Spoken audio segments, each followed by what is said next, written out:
Good evening. This is Jim Vrettos. I'm your host for The Radical Imagination. Welcome once more to our show. We are on every Sunday evening at 8 p.m. and we thank you so much for your support. We love coming into your homes, and tonight we have an incredible guest. He is a longtime personal friend, my brother. I've learned so much from him. I've shared so much with him. He presided over my wedding this weekend, and I will be eternally grateful for that. And he is one of the leading academic scholars, activists on the political and spiritual left. He is the editor and co-founder of Tikkun Magazine, the network of spiritual progressives. He is Rabbi Michael Lerner, and thank you so very, very much for coming on to our show, Michael, and we'd love to talk with you about healing America and healing Israel. And you've been in the forefront of trying to do that your entire life, I know, and specifically in this incredible magazine you co-founded 30 years ago, right? Tikkun Magazine, and we're going to celebrate those 30 years next year in New York. And perhaps out in San Francisco, you're going to be doing the same. So, Michael, welcome. Thank you so much for being here. Tell us a little about Tikkun Magazine, what it's about. Well, first of all, Jim, Mazel Tov. Congratulations on your wedding. Thank you. Thank you so very much. It was a blessed, exciting, wonderful, couldn't be better, perfect event. So, Tikkun, as you say, was founded 30 years ago as a voice for Jewish liberals and progressives, as an alternative to the conservatism, materialism, and narrow looking out for number one kind of nationalist focus that had emerged in the Jewish world. But today, in the course of these past 30 years, it has evolved, so it is now interfaith, welcoming to Christians and Muslims and Buddhists and Hindus, but also welcoming to secular humanists and to atheists, militant atheists, fundamentalist atheists, every sort of belief system. But what we're interested in is focusing on how to heal and repair and transform our world.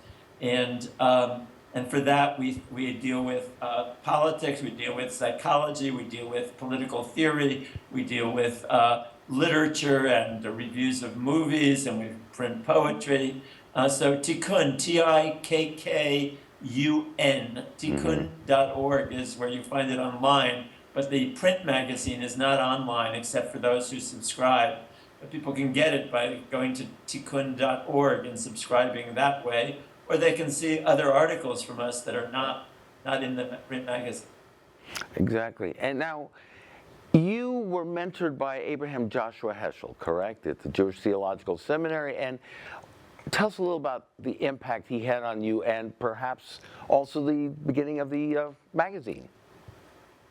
Yes, well, I started reading Heschel after having heard him speak when I was 12 years old. And I used to read a chapter each week of his book, God in Search of Man. And I encountered him first when I was 13, and he at Camp Ramah, the Hebrew-speaking camp sponsored by the Jewish Theological Seminary. And he invited me to come meet with him at the seminary, and so I met with him twice a year until I got to college. I went to college 13. At Columbia University. This started at 13?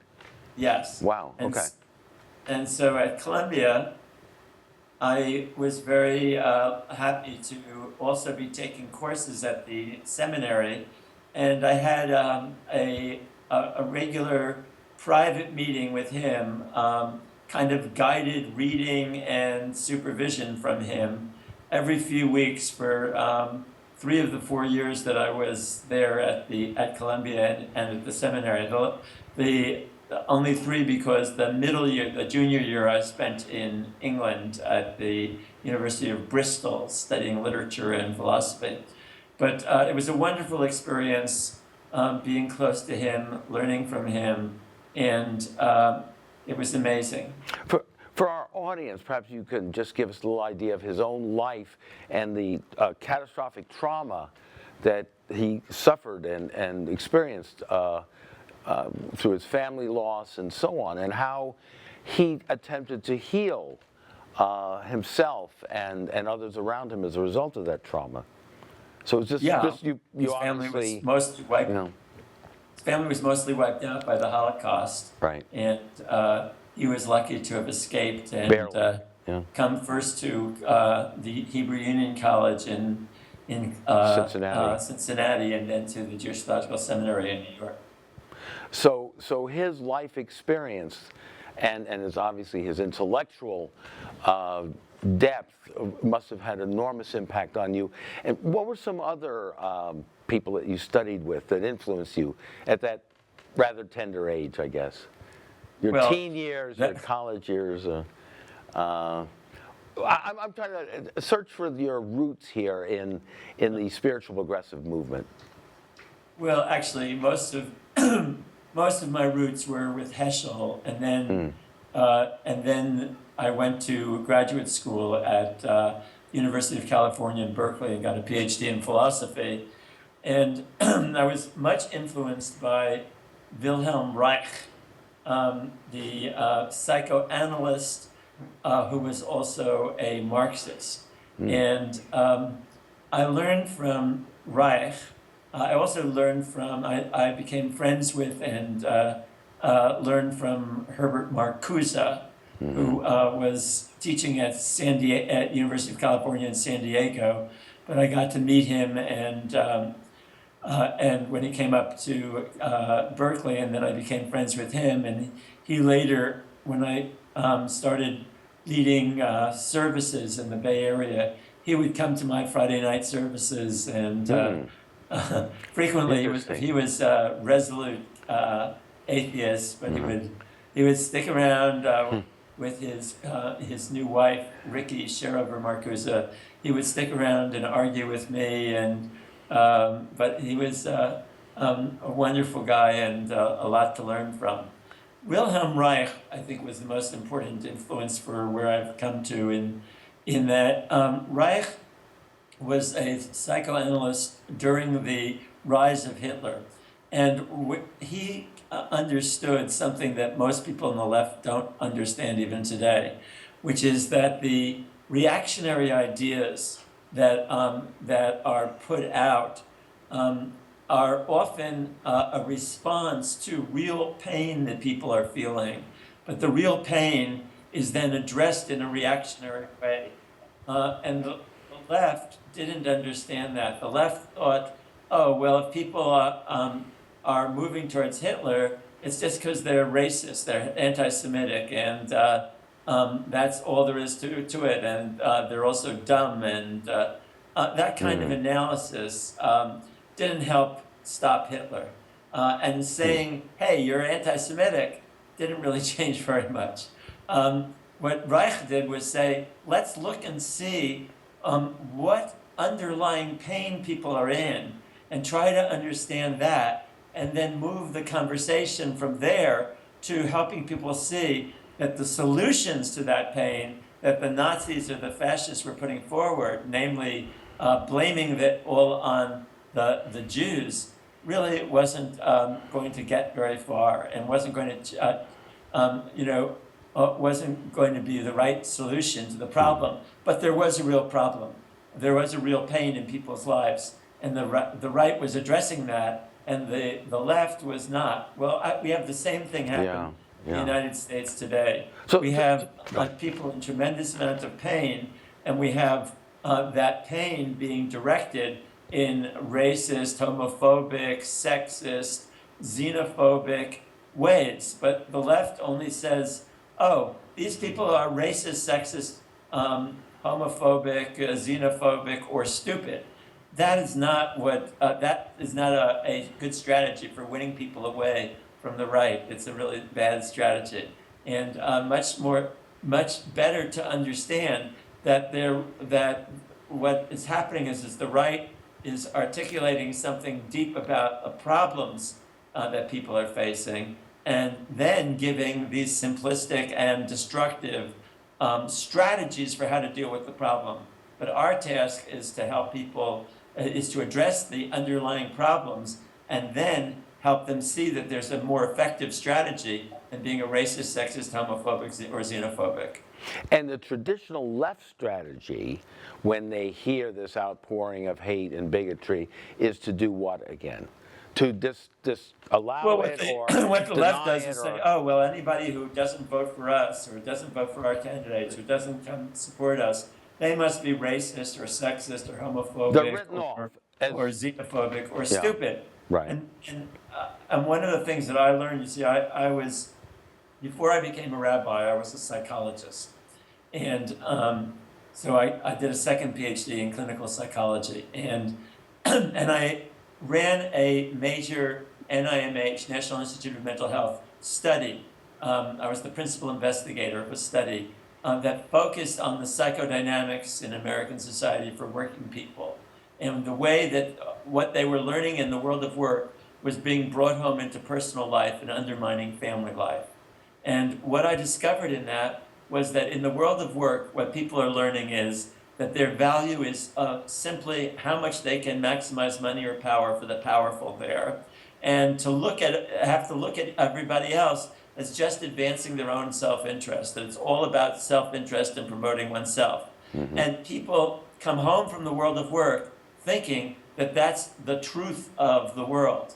But unfortunately, they hate that truth, but they feel like everybody is just out for themselves, just going to maximize their own advantage without regard to the consequences for others. And so they too begin to act in that way. If you're spending all day in your working life looking at others and looking at the world through that framework of materialism and selfishness and looking out for number one, it inevitably corrodes, undermines, hurts your existing friendships, your loving relationships. And so eventually it creates a crisis in family life, because more and more people feel insecure in family life because they can see that their partners they've made a commitment, but it's a commitment based on the assumption that this particular person might fulfill more of my needs than anybody else.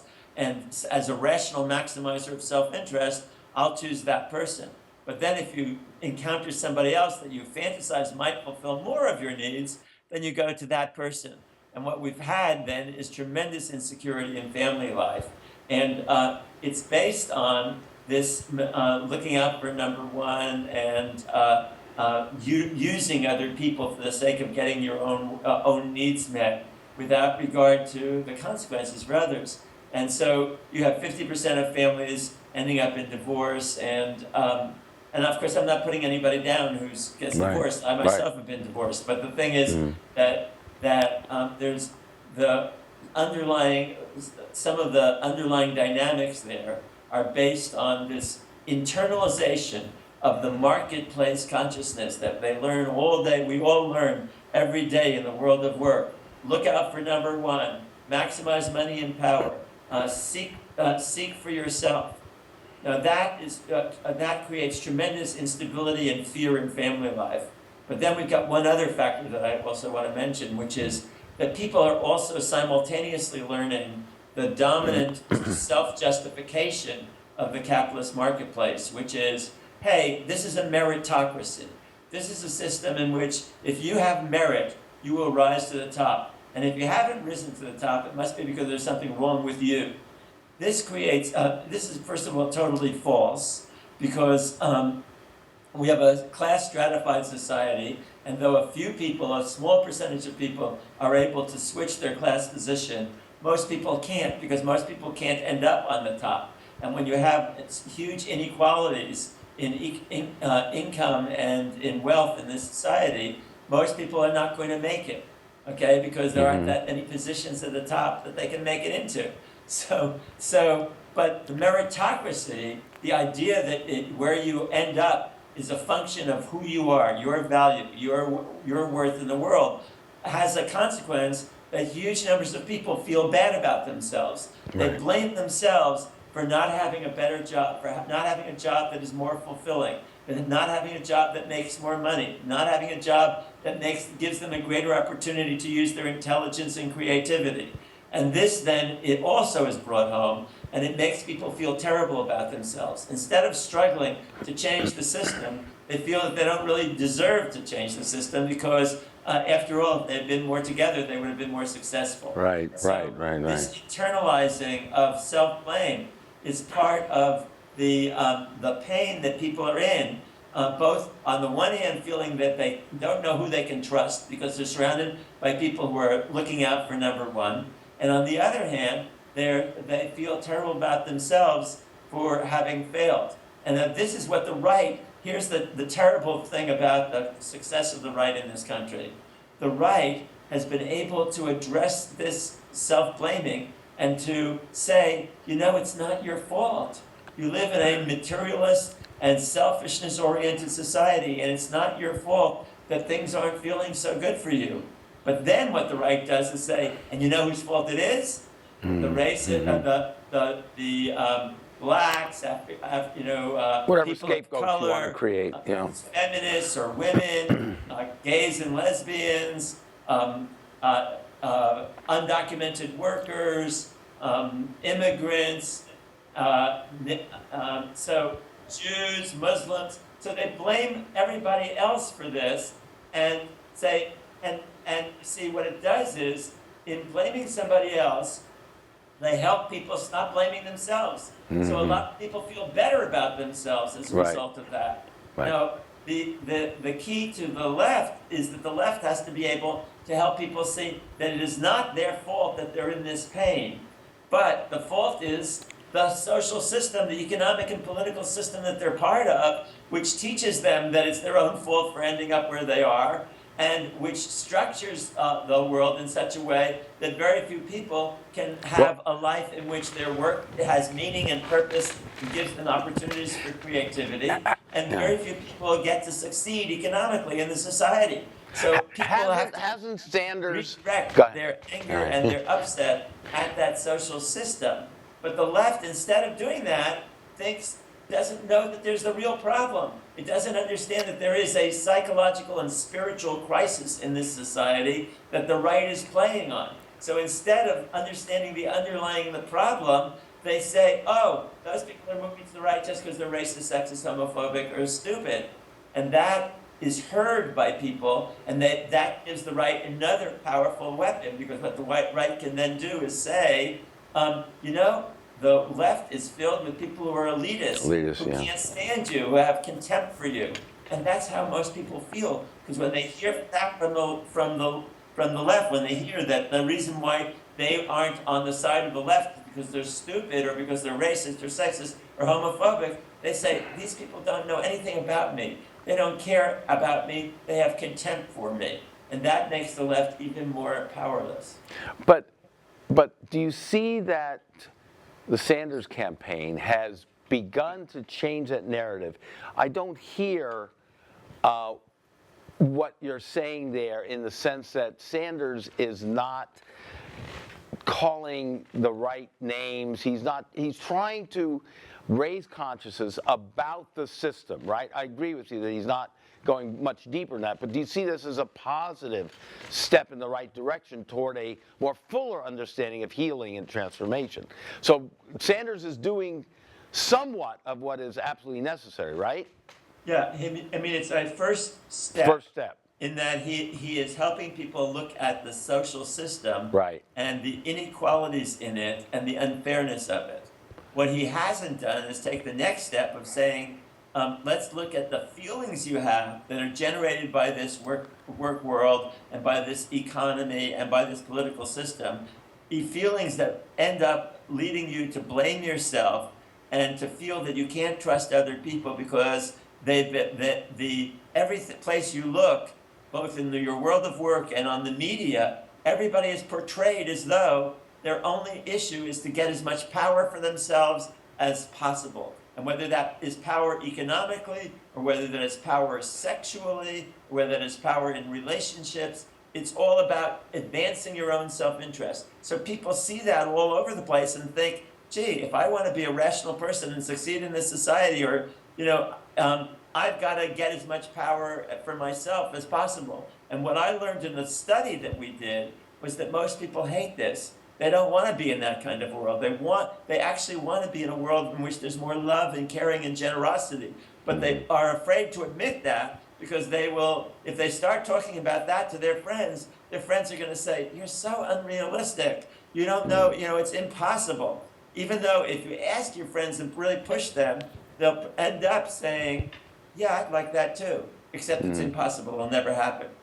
So the task, that's why we created Tikkun Magazine, and now our organization, the Network of Spiritual Progressives.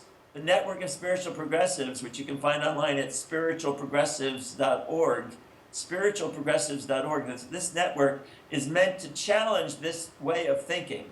And what we've done, both in the magazine, in Tikkun Magazine, and in the Network of Spiritual Progressives, is put forward the idea that we need a new bottom line in our society, so that every institution, every social practice, our economy, our government policies, our healthcare system, our education system, our legal system, are all judged efficient, rational, or productive, not just to the extent that they maximize money or power, but also to the extent that they maximize love and kindness, generosity and caring for each other and caring for the earth, responding to other human beings as though they're embodiments of the sacred, and responding to the earth and to the universe with awe and wonder and radical amazement at the grandeur of all that is, instead of just looking at the universe and saying, "Gee, I wonder if there's something here I can turn into a commodity and sell."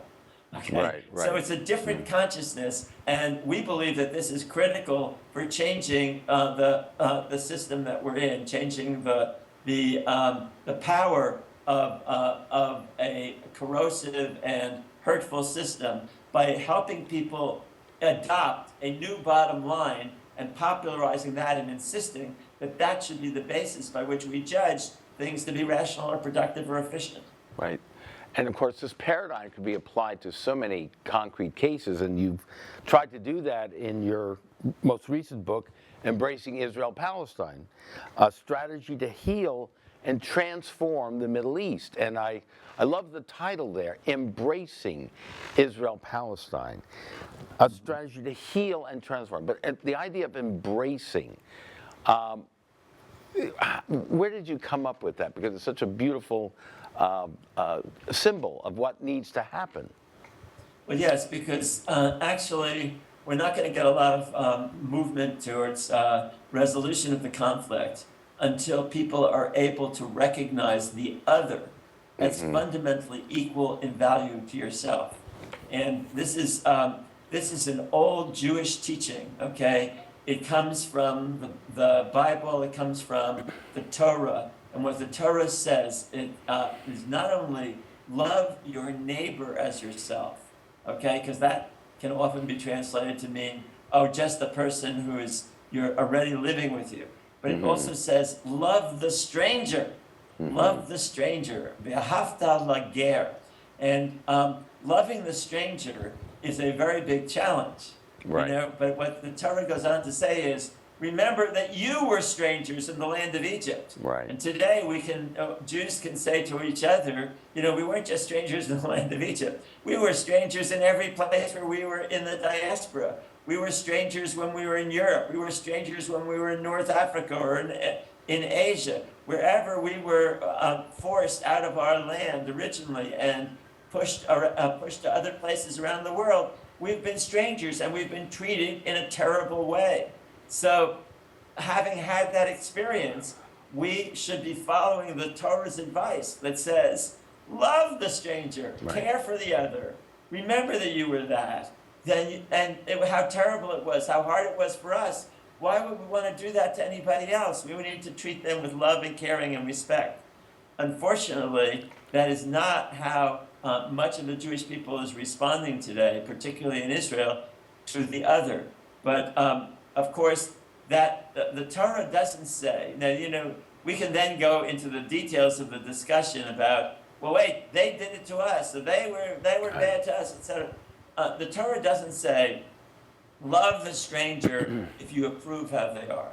No, not everything they do. It says, love the stranger is a categorical imperative. Right. Absolutely, you must do this. Now, were they, the people who put the Torah together, were they totally crazy? No, they were not. What they understood was that a more effective, let me put it to you this way, that the dominant strategy that exists in the United States today and in Israel, and in most other countries in the world, it's not just the United States and Israel, it's almost every place, is that the way you get security is through domination of the other. And what the Torah is saying, and what we have now articulated in a language that can be understood by everybody, you don't have to be Jewish, or you don't have to be religious, you don't have to believe in God or anything like that, is the following: that the best way to achieve security for yourself is to treat others with love, kindness, compassion, and a spirit of generosity. So a strategy of generosity is far more likely to be effective in achieving security for yourself. But that takes a leap, because most people are thinking, oh, I don't trust those other people, they'll just hurt me if I'm nice to them. But the truth is that the generosity, genuine caring, can break through. And that's what I mean by embracing the other. Embracing the other means that you have to show the other that you genuinely care about them, and that you're not just trying to figure out a way to manipulate and control them. Now, in American politics today, we have the strategy of domination is accepted by most people in both parties. Both parties, because both parties they agree that the goal is to get as much power and get our way in the world. They disagree. The Democrats disagree with the Republicans on the best strategy to get our way. So the Republicans often say militarism. Now, increasingly, Hillary Clinton has been saying militarism as well. She's probably the most militarist of all the candidates right now. Right. But the Democrats, the more liberal Democrats, say, no, we can use economic penetration of the world and our economic power to have that, to have our way in the world. We can use cultural penetration to get our way in the world. We can use diplomatic power to get our way in the world. But the difference is, these are differences of strategies, but not differences about the goal. The goal on both parties is to get as much power as possible to get our way in the world. Now, that's the opposite of what I'm calling for. I'm calling for a strategy of generosity in which our goal is not just to get our way in the world. Our goal is to genuinely care for everyone on the planet. And when we genuinely care for everyone on the planet, that will eventually break through the fear and resistance to us, so that people will also want us to get our way. But also us getting our way is not the same as exclusively getting our way. It means that our way has to be merged with the needs of everyone else on the planet. And this is the reality of the current moment in our American history. Right. That unless we can care for the well-being of everyone else, and everyone else learns to care for the well-being of everyone else, the planet is going to be destroyed. It's happening right now by virtue of the ethos of looking out for number one. We allow then every corporation to go and take as much as it can out of the earth and pour the garbage into the oceans or into the air or into the water, and we're destroying the planet Earth, and it's going to be gone. So we have to overcome that. Now, the small version of that is Israel-Palestine. Israel has to stop thinking that the only way to deal with the Arab states and with the Palestinians is by getting power over them. We've had power over the Palestinians. We're entering the 50th year of the occupation in the West Bank. And has that gotten Israel security? No. It hasn't worked. And you know what? We've had 10,000 years of various countries in the world seeking domination and control, and often they've gotten domination and control. The United States is still the biggest superpower in the world, but does that give us homeland security? No, not really. It doesn't. And we have to fight on all kinds of fronts around the world. It's time to try another strategy, a strategy of generosity. And for Israel, it's time to try a strategy of embracing the other rather than dominating the other. And that will be far more likely to succeed in the short run. Now you also add this very important concept of the two cultures suffering from post-traumatic syndromes. Now, how does one deal with the trauma, the catastrophic traumas that both peoples have faced in their history, Palestinians and the Israelis? How can you begin to concretely gain, how can they gain each other's trust? Slowly, or what are the vehicles, organizations, ways that this can happen? Especially with the Israelis, who do have more of the military might at this time. Yeah.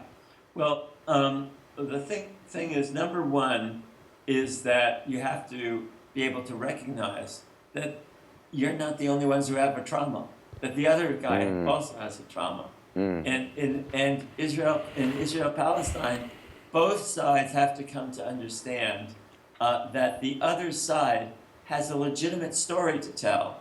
It's not just that one side is the good guys and the other side is the bad guys. That each side right now, the Palestinians tell the story in such a way that that they're the righteous victims and Israel is the evil oppressor.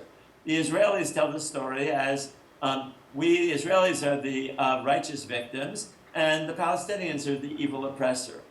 The truth of the matter is that both sides have a legitimate story and legitimate claims for the land. And both sides have been incredibly insensitive to the needs of the other, have been harsh towards the other, and that harshness has really created over some period of time a deep distrust by the other side. So if you want to change the dynamics, step number one is each side has to learn the story of the other. And probably each side has to learn how to speak the other's language, really literally. So when the Oslo Accord was signed at the White House, I met with Rabin that day and the Prime Minister of Israel. And I said to him, look, when you go back to Israel, if you want this to work, you've got to tell the Israeli people that this is an opportunity now to make real peace, a peace of the heart, not just a peace on paper. And to make that really happen, we Israelis have to, I said this is a talk that he should give, we Israelis have to invite Palestinians to our home, and we have to learn Arabic. We have to learn to be able to speak to people. And a very large number of Palestinians have learned Hebrew. They learned Hebrew because it's the language of the people who are occupying them, and they need to know Hebrew in order to be able to say to the troops, the Israeli Defense Force, no, don't shoot. No, we're not doing anything wrong. No, we don't have any weapons. No, we're not here to hurt you, etc. It's always true that the more oppressed group learns more about the oppressor than the oppressor learns about the oppressed. By the way, when I say oppressor and oppressed, I don't mean to claim that this was always just one-sided, because there was a time when we Jews were the minority in Palestine, and the Palestinians were not so gracious towards us. So there's a story that can be told on both sides. Each side has a legitimate story, and each side has been unnecessarily harsh and insensitive to the needs of the other. And so step number one, learn their language. And step number two, invite them over. Try to make friends. Try to embrace those people in your own country. Here now I'm talking about Israelis embracing Israeli Palestinians. Because Israeli Palestinians, there are many hundreds of thousands of Israeli Palestinians who've never ever had any contact with their Jewish neighbors, because the Jewish neighbors shun them. And it's kind of a little bit like the people living on the Upper West Side in New York. How many of them have ever made friends with people living in Harlem, a few blocks away? Not that many, okay? But so that's the same problem that goes on in Israel. Not that many Israelis have tried to embrace the Palestinian people. Now, why say that Israel is the oppressor right now? Because Israel is occupying Palestine with an army. the Palestinians are not occupying Israel with an army. The Palestinians have, all they can do is occasionally some people will get so outraged that they pick up a knife and they go and try and stab somebody. They take an individual action. Those are horrible actions, and I condemn them totally. But they're not an existential threat to the existence of Israel. They don't mean that Israel is ever in danger of not existing. But Palestine doesn't exist as a state because the Israeli government won't let the Palestinians form an independent state for themselves that could be economically and politically viable. Do you advocate, as some do, divestment, sanctions on specific boycotts, specific actions against the Israeli economy to sort of move this process along? Do you think that's helpful? I think no. I think No? I am in favor of boycotts, divestment, and sanctions against the settlements in the West Bank. Doesn't that harden them at that point? Doesn't that also embitter them at some point, even more so? Or make them more suspicious? I don't think I'm not worried about embittering the people in the West settlements in the West Bank. They are already as bitter as can be. And if you read this story, there was a story just I think it was yesterday or the day before, in the New York Times, about the hilltop youth. Well, what that story leaves youth in the West Bank who are full of violence and attacking Palestinians and killing some Palestinians and robbing stuff from Palestinians all the time. But what the story leaves out is how frequently the occupying army turns its head and does nothing to stop this from happening. And the vast majority of settlers living on the West Bank, although they are not personally involved in those activities, nevertheless turn their backs and don't pay any attention to it. Let it happen. So it's a disgusting reality, and those settlers should have to pay a price for their insensitivity. Mm-hmm. However, that's different than the rest of Israel. I'm not in favor of Israelis who are living inside the Green Line, inside the borders of Israel that were established in 1948 after the agreement to end that struggle, at least to have an armistice then.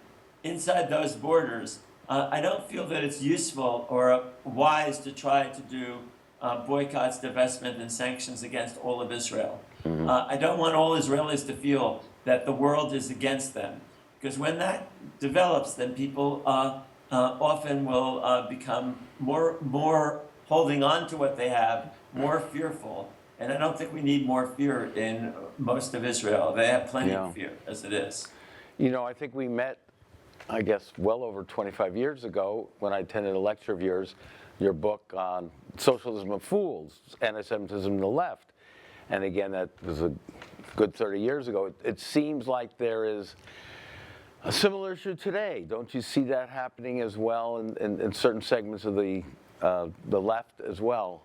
Yes, I do. I think that, and their total denial of it in a sense, or unawareness of it. Yeah. Where have we moved here? How have we? Well, we haven't had a lot of people read my book, The Socialism of Fools, Anti-Semitism. Okay. See, the people on the left are willing to support every other national liberation struggle, but when it comes to Zionism, they see Zionism as fundamentally evil and give no support to it. But the truth of the matter is that every national liberation struggle has had crazy developments inside it, including the national liberation struggle of the American people. Yeah.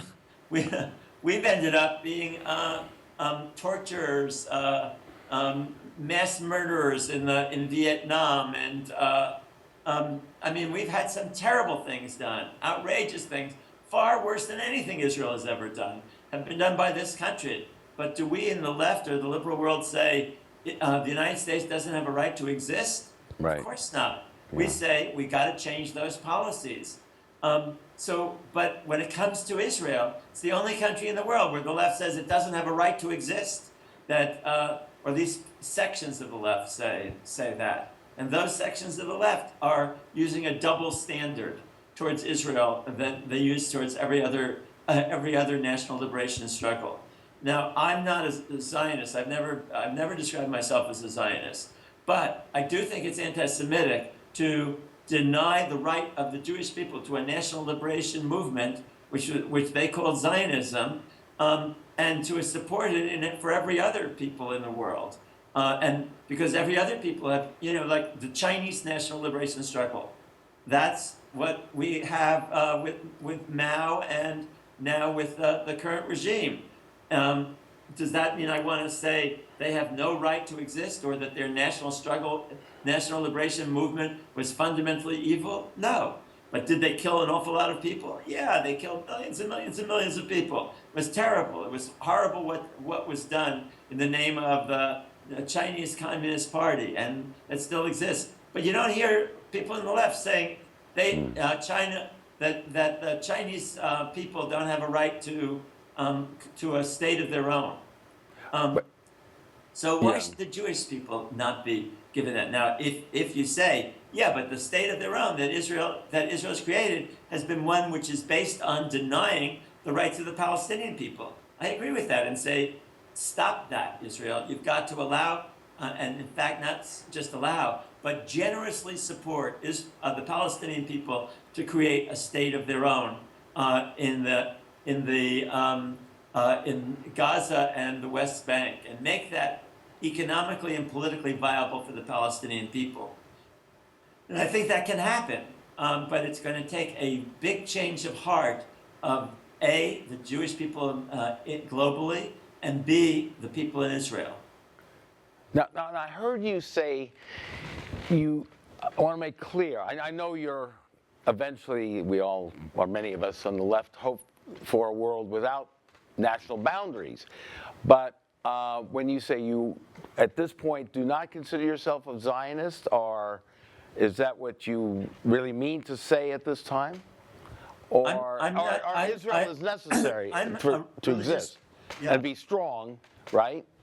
I want Israel to be strong, and I want Palestine to be strong. Exactly. I want Israel to live securely, and I want Palestine to live securely. Okay. But basically, I'm a religious Jew.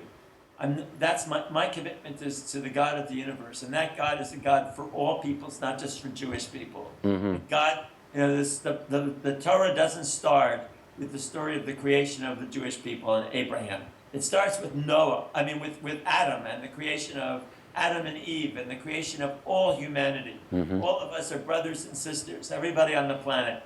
And when and it says that God created Adam.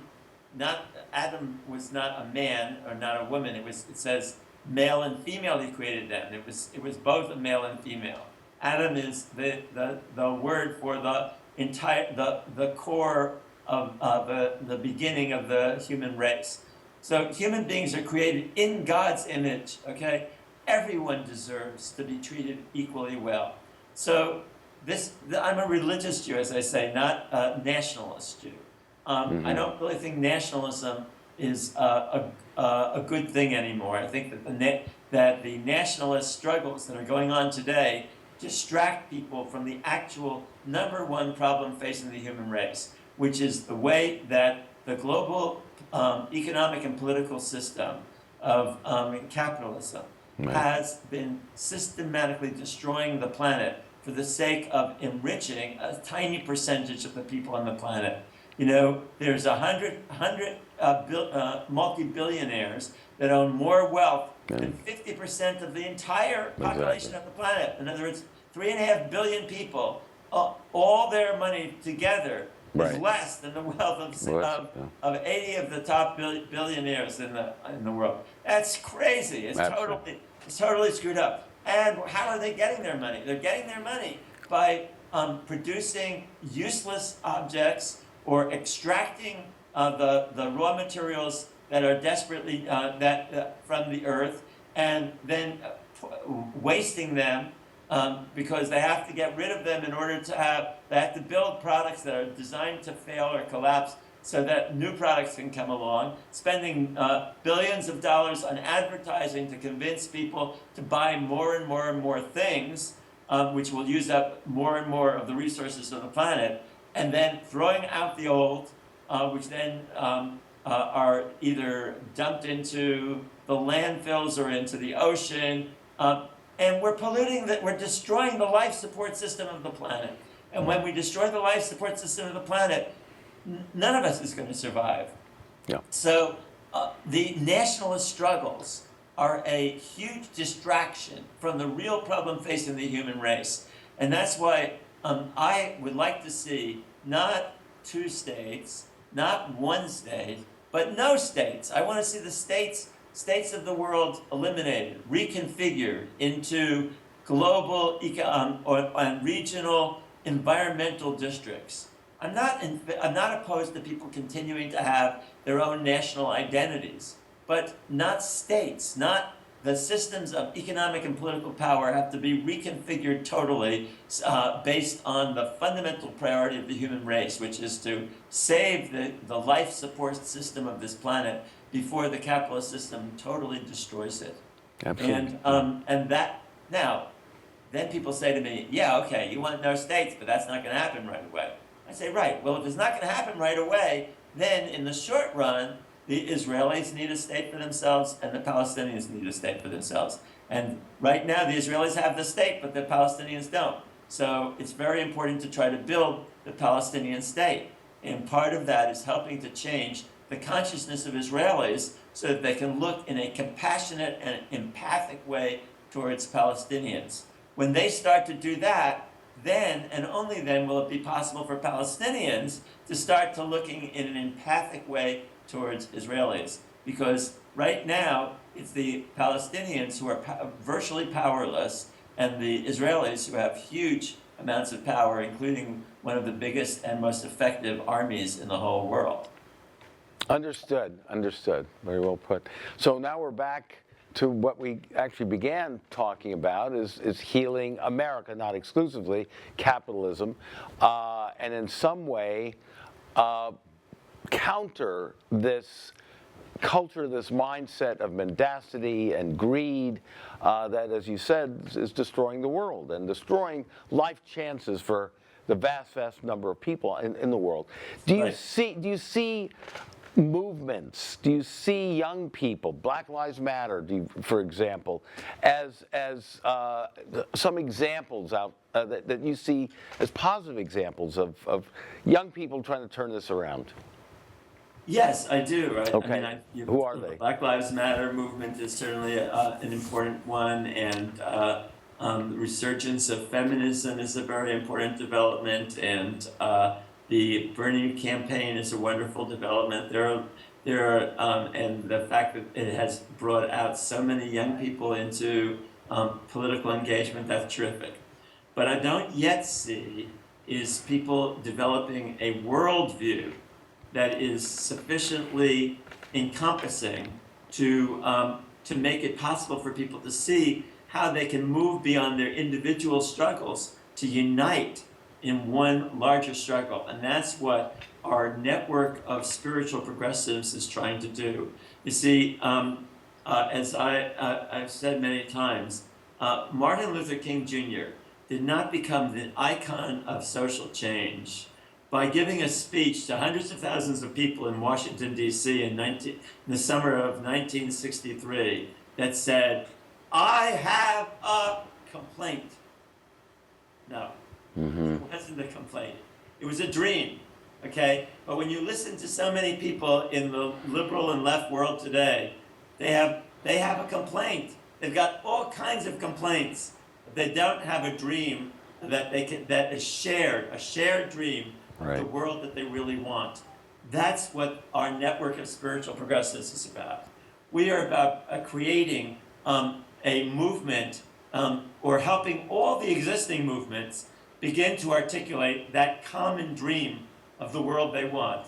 And as I said, the simplest way to explain what that world is to say this: it's a world based on love, kindness, generosity, environmental sanity, caring for each other, caring for the earth, responding to other human beings as embodiments of the sacred, and then responding to the universe with awe and wonder and radical amazement at the grandeur of all that is, rather than looking at the earth and saying, I wonder if there's something here I can turn into a commodity and sell to make a profit for myself. Instead, celebrating all of us in it together. Right. So that's what we need. That's what all these movements need. And right now, they don't share such a vision. And that's why it's so important for us at Tikkun Magazine to put forward these ideas, hoping that people will subscribe to Tikkun, which, as I said, can be done at tikkun.org, tikkun.org, or by joining the network of spiritual progressives at spiritualprogressives.org, and joining our movement, because our movement, unlike all the others, is a movement about consciousness transformation. It's not about winning this little battle or that little battle. I'm in favor of all those little battles, but they need a unifying theme. Right. This is, we are projecting that unifying theme. And one part of that is that we, as I mentioned before, that we're advocating for a strategy of generosity. That should be the key to foreign policy. I only wish that Bernie Sanders was talking this language. Bernie should be saying, we need to replace a strategy of domination with a strategy of generosity. But when that happens, and by the way, at our website, spiritualprogressives.org, we have laid out a first step in that direction, which is a global Marshall Plan. The global Marshall Plan would have the United States take the leadership with the other advanced industrial countries to dedicate 1% to 2% of our gross domestic product each year for the next 20. That's all it would take, 1% to 2% of our gross domestic product and the gross domestic product of the other advanced industrial countries to once and for all end, not ameliorate, not make it less bad, end global poverty, homelessness, hunger, inadequate education, inadequate health care, and repair the global environment. And that could be done. And that's part of our program. And as I say, you can read the Global Marshall Plan you have to download it at tikkun.org/GMP. Right. Global Marshall Plan. tikkun.org/GMP, or on our website, spiritualprogressives.org. So that approach is the approach that we need for Israel-Palestine. Right. But Israel-Palestine will not get there until the United States and Western countries have first taken the steps, because Israelis are filled with the post-traumatic stress disorder. Palestinians are filled with post-traumatic stress disorder, and they both have a good reason for it. So in this situation, it's going to take a change in consciousness in the West as a first step. And when that change in consciousness comes, so that Western countries are starting to say, okay, we want to build a different kind of world, we want to build a world of peace, the way we're going to do it is not by figuring out to use tactical nuclear weapons more efficiently, and build up or redo our nuclear capacities. Now that's crazy. The way to do it is to develop a strategy of generosity, a global Marshall Plan, end hunger, end homelessness. Now some people say to me at this point, yeah, but you think you're going to win over people in ISIS, ISIL, the Islamic State, or Boko Haram? These people are fanatics. Okay, you're right, they are fanatics. No, I don't think we're going to win over the 30,000 ISIL fighters and so forth. But what we can do is stop their recruitment, not by forcibly stopping it, because that doesn't work, but by helping the people that they have to get support from to start suddenly say, wait a second, those Western powers aren't so bad. They're not just after taking our wealth and bringing it back to their own countries and exploiting us. They're actually interested in helping us. And the way to get that message across is through a global Marshall Plan and an articulated vision of a world of generosity and caring for each other. Michael, and that's what Michael, we're about. So absolutely. Ending the problem in Israel is going to have to come from the United States and the Western powers first adopting a strategy of generosity. That strategy of generosity can then be applied by Israel to Palestine. Because if Israel were acting out of generosity to the Palestinian Michael, we people, only have about a minute left, and thank you for your incredible generosity, your creativity, your radical love. May I suggest one movement that I think will be very much part of what you are talking about, Moral Mondays movement with Reverend Barber. I think you have an ally there. We're going to have him on the show at some point very soon. Michael, take care. Thank you so much. Beanie and I love you so much. We all do. Take care of yourself. Love to Kat. We hope to see you very soon, and we hope to see all of you very soon, again, on The Radical Imagination. Thank you, Michael, very much. God bless. God bless.